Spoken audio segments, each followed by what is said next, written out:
Please, watch this alone, mother-in-law. A letter arrived a week after my daughter-in-law died in an accident. The sender was my daughter-in-law herself. Upon opening it, it contained unbelievable events and terrifying schemes. I was frozen with fear. Mother-in-law, run away now. Furthermore, the last words of the letter made me realize that the series of events was not over yet. Even if it puts me in danger, I won't regret it. I decided to reveal the truth to avenge her resentment. I am Emily, 55 years old. I have a son, Tom. He was a bright student but had a temper and caused problems, such as shoplifting during his high school years. Thus, my husband occasionally got angry, saying, "Anyone who does wrong must be punished." My husband, who used to say this to our son, passed away 6 years ago. Tom, now over 30, has settled down and married Catherine, who is 5 years younger, and they started living an hour's drive from our house. Catherine, Tom's wife, was quiet and honest, and we quickly became close friends. It turned out that her parents had also passed away. From now on, I want to take care of you, mother-in-law. Oh, how happy I am. Don't hesitate to tell me anything if you're in trouble. As a substitute for Catherine's mother, I was eager to support her, and time flew by, and it has been 2 years since my son and his wife got married. Suddenly, I received a call from my son in the middle of the night. "Catherine had an accident and she's not breathing." What do you mean? I immediately asked for details, but Tom was home alone and not with his wife, so he did not know the situation. Hoping it was a mistake, I rushed to the hospital where Catherine was taken. There I saw my son sitting on a chair, slumped and powerless. "How could this have happened?" he muttered, covering his face, not looking at me. The police were also at the hospital, and from them I learned that she had fallen into the sea while in her car. By the time she was pulled from the sea, she was already breathless, and it was too late by the time she was brought to the hospital. What a tragedy. But this story sounds all too familiar. I felt uneasy upon hearing the details of the accident, as it reminded me of how my husband died under similar circumstances. He too had left that night, saying he was going to the store, and then fell into a river and passed away. Moreover, when found, my husband's car window was slightly open, a detail that was identical to this incident. Additionally, there were bruises not from the accident exactly at the same spot on the side as my husband had. When asked by the police, my son looked up and began to speak, saying his wife had stumbled inside the house and hit a shelf. I found it odd how Tom was blinking excessively at that moment. Can there be such a coincidence? It's as if a plague spirit has attached itself to our family. I felt as though a terrifying monster had taken Catherine and my husband to the other world. Deeply disturbed, I was in a slump when Tom suddenly stood up. Looking at my son, his expression had changed completely, now firm and determined. "There's no use in moping around. We need to start preparing for the funeral right away." He patted my shoulder and began to make arrangements briskly. At that moment, I felt reassured by Tom's ability to take charge during tough times. I need to be strong too. I want to ensure Catherine can depart peacefully. Since Catherine had no relatives, we held a small family funeral. On the day, there were hardly any mourners. In a quiet venue, I looked for Tom and caught him smirking at Catherine's portrait. It was only for a moment, so it might have been a mistake. However, I couldn't shake off the image of my son's face at that time, and I felt an uneasy premonition. And then, a week after the funeral, a friend of the wife came to visit me at home. I informed her that the portrait and such were at my son and his wife's house, and she handed me a letter in a white envelope saying, "Catherine wanted me to deliver this to you if anything happened to her." Moreover, she mentioned that Catherine had spoken happily about how well I treated her during her lifetime. The person who delivered the letter told me it was probably a letter of gratitude towards me. After expressing my thanks and seeing the woman off, I sat on the living room sofa with the letter. When I looked at the back of the envelope, I saw Catherine's name and a note saying, "Please read this alone." With a bad feeling, I trembled as I opened the envelope and read the letter. The letter began with, "Tom might be eliminating his family for the insurance money." I was utterly shocked and gasped. As I continued reading, it stated that the accident involving my husband 6 years ago was orchestrated by my son. Furthermore, she mentioned in the letter saying, Next, I might be targeted. If you're reading this letter and I am already in the other world, then you might be the next target. Please, run away immediately. Catherine, who had no one else in the world, wanted to help me, as I had been kind to her, by entrusting this letter to her friend. Upon seeing the enclosed evidence, I inadvertently exclaimed, "What?" in surprise. This is outrageous. Anger shook me, and my husband's words echoed in my mind. Anyone who does wrong must face punishment. I left the house immediately with the evidence given by my daughter-in-law to rush to the police. However, as I arrived in front of the police station, I felt the letter and evidence alone might not be enough. If Catherine was mistaken, it would be terrible. I decided to stop and started to gather evidence myself. I went to my son and his wife's house, entered with the key she had given me, and pretended to clean while I inspected every corner.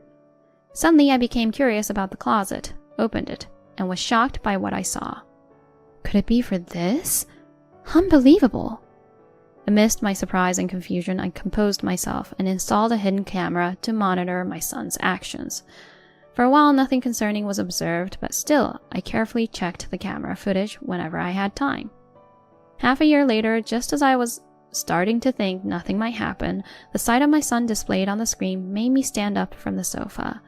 The flame of anger that had started to fade now burned even stronger, and the desire to avenge the injustice done to my husband and daughter-in-law surged within me. I must reveal the truth with my own hands. Expecting a call from my son, I waited, and as I anticipated, the phone rang. Mom, I'm making dinner, so come over this weekend to eat. When I heard his unusually cheerful voice, I felt a chill down my spine. Thinking that the day had finally come, I replied without letting on. "I'd love to, thank you." And so, with a large bag in hand, I visited Tom's house over the weekend. My son, who was waiting with dinner prepared, looked puzzled at what I was carrying. "Sorry, there was a mistake at my part-time job and they ordered too much fried chicken, so they asked me to buy a lot. Let's eat it together." Pretending not to notice my son's displeased face, I quickly entered the house and laid out the massive amount of fried chicken on the living room table. "Could you pack the dinner you made in Tupperware? I'll take it home." As soon as I finished speaking, I started eating the chicken, ignoring Tom's cooking. Not touching his homemade meal and wasting his kindness, Tom frowned and stormed off to the kitchen with heavy footsteps. After a while, my son placed a cup of green tea in front of me. "It's a bit bitter, but drink this." "Ah, sorry. I'm currently into rooibos tea. It's caffeine-free and good for the body." When I showed him my water bottle, Tom clicked his tongue in frustration. As I kept apologizing, "I'm really sorry," my son reluctantly started eating the fried chicken. By the time we finished eating, Tom went to the kitchen and, after a while, said, "You absolutely have to eat the dessert." He then placed homemade cookies on the table and slammed his hands down on it. "Of course, I'll have some." As I took the last handmade dessert cookie with a smile, my son began to look satisfied. "Is it good?"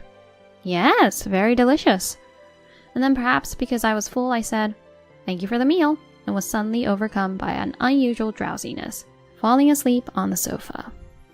After a while, I found myself being carried to the passenger seat of my car. Of course, Tom was driving. When we stopped at a place where I could hear the sound of waves, my son forcibly moved me, unable to move, to the driver's seat. Moreover, Tom started the car's engine and placed my foot on the accelerator. "Stop, that's enough." "Huh?" "You thought I was asleep, but I've been awake the whole time." I abruptly sat up, stared at my son, and then immediately turned off the car's engine. "So, this is how you drowned your father and Catherine in the sea." At my words, my son was surprised and his eyes widened. "What are you talking about? I just took you out for a drive." "Don't joke with me. Then why did you forcibly move me to the driver's seat?" As I glared at my visibly panicked son, he just mumbled, unable to come up with a response. "Catherine told me that even when you overslept, you weren't in a hurry to go to work. And how come you don't have business cards even though you work in sales?" "What? She said that?" "Yes, and there's more, so clean out your ears and listen well." I told him that I knew he hadn't been going to work and was just hanging around, and that the bank account containing my husband's inheritance was now empty.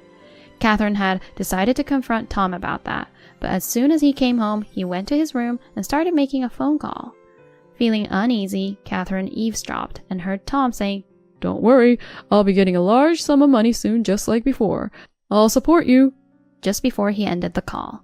At that moment, Catherine had found a life insurance policy she didn't recognize, with a substantial payout of $100,000 and Tom as the beneficiary. Around the same time, she discovered that Tom had been importing sleeping pills from abroad.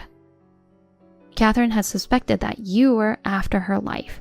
Not just that, she was really hurt, thinking you might have sent your father to his death for the inheritance too. "But that's just her speculation." You looked so satisfied when I fell asleep after eating the cookies you made, as if it was a great success. Isn't that evidence enough? "I just thought they were delicious." "Then let's take the cookies to the police and have them examined." As I took out the cookies from my bag, Tom stuttered and turned pale. In reality, I had pretended to eat them and immediately spit them out in the bathroom, keeping them as evidence in a bag in my purse. That's not all. I also took out a life insurance policy in my name, with Tom as the beneficiary for $100,000, just like Catherine's, and thrust it in front of him. I don't remember signing up for such a life insurance policy, and just like Catherine, you're the beneficiary for $100,000. What a lovely policy. As I said this with heavy sarcasm, Tom looked around bewildered and avoided eye contact. "Maybe you just forgot you signed it?" Even now, my son continued to play dumb, and I sighed deeply in utter dismay. Then I showed him the letter Catherine had written to me before she died. As Tom read his wife's handwriting, he started trembling. "Right after this letter arrived, I installed hidden cameras in your house to verify the facts. It's all recorded, including you putting sleeping pills in the cookies." I showed Tom the footage transferred to my phone, his face gleefully mixing the pills into the cookies while humming, looked devilish, probably thrilled by the prospect of soon acquiring a large sum of money. "You put someone to sleep with this. Do you enjoy taking people's lives that much?" Overwhelmed by sadness and frustration, my voice broke into tears. However, far from showing remorse, Tom's expression returned to his usual demeanor. "Catherine must have mistaken the sleeping pills I got from the hospital for sugar. Besides, there's no proof I did anything to Dad or Catherine." "Excuse me?" As he smiled confidently as if he had managed to deceive everyone perfectly, Tom said, "All I did today was go for a drive with Mom. Catherine just misunderstood and wrote that letter. And the insurance policy is something Mom forgot she had signed up for. I doubt the police would take action based on this." Putting his hands on his hips and looking up at the sky, Tom laughed triumphantly. Does he think he can get away with anything as long as there's no evidence? My anger towards Tom's cowardly attitude grew, but I hadn't come unprepared either. "I've installed a hidden camera in this car too. It recorded you forcibly pushing me from the passenger seat to the driver's seat." Tom looked at me with a demeaning attitude, tilting his head as if to say, "So what?" The autopsy results for my husband and Catherine mentioned strange bruises on the side not caused by the accident. Those are made when you forcibly moved their bodies to the driver's seat, rubbing against the handbrake. I lifted my jacket to show the freshly reddened area that had formed right then and there. Tom had inadvertently demonstrated how to create the bruise in front of the hidden camera, using me as a demonstration. I'll have the shape of the handbrake and the bruise examined along with the camera footage. With all the other evidence combined, you can't escape now. I showed him the image of the history where Tom had purchased sleeping pills online, including with Catherine's letter. He clenched his fists tightly, his lips trembling. "All you ever say is lies, Tom. You wanted money because you were obsessed with idols, right? Spending all your money on them." After saying this, I showed him images of Tom meeting idols and taking numerous photos with them. Additionally, I shoved in his face the photos I had taken when I opened his closet at his house. The person Tom said he would support on the phone was likely referring to this. Surprisingly, there were 500 photos taken with idols. And then I found 100 copies of the same CD bought for $30 each, t-shirts costing $28 each, and piles of fan costumes worth hundreds of dollars. Catherine couldn't figure out where Tom had hidden all the merchandise he had bought. Surely he must have hidden them somewhere and brought them back home after Catherine passed away to the other world. The suspicion only deepened, and it was heartbreaking to think how much Catherine must have suffered without decisive evidence. She wrote the letter hoping only that my mother-in-law would be safe, in case something happened, and entrusted it to a friend. Using sleeping pills to sink your family in the sea. How inhumane can you be? Thanks to Catherine's letter, I was able to save my life, but my husband and Catherine will never return to this world. An indescribable emptiness swirled within my heart. I wanted to believe it was just Catherine's misunderstanding, but you acted exactly as I feared. Realizing he could no longer escape, Tom turned pale. Just because you're my mom doesn't give you the right to snoop around my house.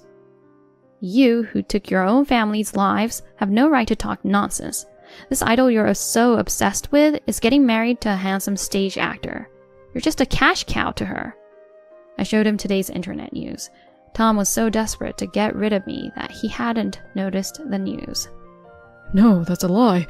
She said we'd share an eternal dream together. Save your sleep talk for when you're actually asleep. The ones who are always there for you aren't idols, it's your family. Knowing everything had failed, Tom started crying on the spot. After all I've done for her, she betrayed me. The only one who betrayed people is you. Mom, I'll start working a bit. Just let me off the hook this time. Tom clung to me, crying like a baby. Despite sacrificing so much, his rotten nature to only work a bit was appalling. Catherine's entrusted feelings and my husband's words strongly resurfaced in my heart. Always thinking about yourself. Anyone who does wrong must face punishment. I pushed my son away and called the police right then and there. Tom kept begging, apologizing, repeatedly, asking me to let it go easily, but I didn't have an ounce of forgiveness in me. Just when my son, realizing it was hopeless, attacked me, he was subdued and taken away by the arriving police officers. No matter how much he screamed, he had driven away the family that could have saved him. Before me, the sea turned red under the patrol car's lights, quietly rippling. I will never forgive him. Afterward, my son was arrested and is currently facing trial. The lawyer said, he might never be released from prison. Visiting my husband and daughter-in-law's graves has become my daily routine, where I update them on Tom's situation. After visiting the graves, I go to theater practice. It turns out I was praised for my act of pretending to sleep, which I had my friend in the theater group teach me, and I was invited to join. Surprisingly, I will play the lead role in our next performance. Discovering my unexpected talent, I've realized not to dwell on the past but to move forward positively in life.